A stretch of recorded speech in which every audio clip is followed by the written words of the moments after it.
What's renunciation? Renunciation is not just a matter of not having things or giving up things or abandoning things. Renunciation has nothing to do with having and not having. Renunciation is a state of mind where we have grasped, in short, we have grasped and understand the nature of phenomenon, or the nature of existence, the nature of our bodies, the nature of our surroundings, the nature of our friends and what we have. And that nature is always impermanent, it's subject to change. It's subject to change, it's impermanent for the reason that the causes, the conditions that make these things manifest around us, including our bodies and our friends, are impermanent.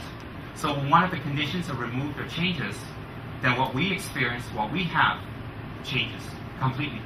So people who have a very strong grasping towards permanence, or towards things not changing, or towards things that should remain the same, or that why do things change? They have an obvious non-acceptance and non-understanding of the nature of phenomena, the nature of things exist, and that is all things are impermanent, subject to decay and subject to change, and eventually death, and from that another change.